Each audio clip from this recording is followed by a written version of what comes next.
Vladimir in Easton, Connecticut writes to me, I am enjoying the B&W 802N in my setup for many years now, and every downstream upgrade I make reveals more ability of these speakers. I am now very intrigued by your FR30s and considering them.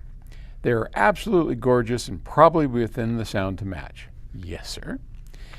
Question. As passive radiators receive the sound pressure from the back movement of the bass driver, wouldn't it put them out of phase with the sound of the front driver? And if changing the phase internally in the cabinet, not sure if the FR30s do that, would it not contribute to the latency of the signal on the exit of the passive radiators? My friend is an engineer, so I need to be ready with the answers. And I have to be honest here. I know if he buys the speakers, he'll want to play them in my system first. Okay, well, I hope he does. This is a question we get a lot. And let me try and explain it. And first, I'm going to give you a warning, a disclaimer. I am not Chris Brunhaver. Chris Brunhaver is our resident speaker genius, and he would do a lot better at answering this question, and I'm trying to get him to do that, but he's been so busy lately. Anyway, let me do my best. And this is a high-level overview that you can use, because really, I don't have the physics background to explain it all, but I'll do my best. So, no, first off, they're not out of phase. Well, let me start off by talking for a moment about what a passive radiator is. So on the FR30s, the FR20s, and the FR10s, you'll see on the sides of the speaker what looks to be drivers. And they are. Sound comes out of them. We were just at the UK Hi-Fi show, and Chris had put on some electronic music piece that was really cool, and he was pointing at the radiators on the side, and they were just going like this, you know, and everybody was kind of smiling because the bass was just filling the room. And they're called passive radiators as opposed to standard radiators because they don't have a motor. So a standard radiator, a woofer, is a cone and a motor, and the motor pushes the cone in and out, magnet, coil of wire, hooked onto a cone, and it pushes it in and out, and that's an active speaker. A passive speaker has no active components. It's basically the woofer cone, though ours are flat, which don't worry about it, without the motor. So they're driven internally from the inside of the cabinet.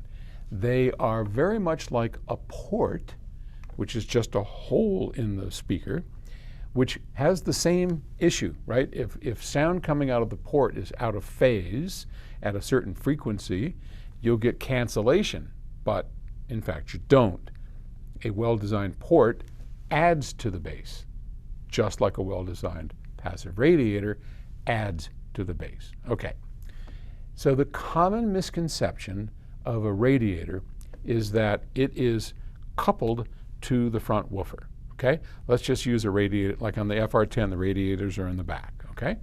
So you have the front woofer, and it's moving in and out like that. And the common misconception is that the radiator is going like this, but it isn't, because if it were, it'd be out of phase and we wouldn't have accomplished anything.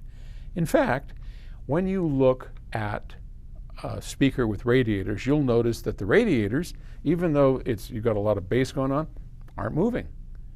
They don't move much at all. They only move at some frequencies. And it's that frequency, which we call the resonance of the box, the point where the impedance of the speaker goes up, the effectiveness of the woofer, the amount of excursion of the main woofer gets to be less and less and less because it's reaching resonance.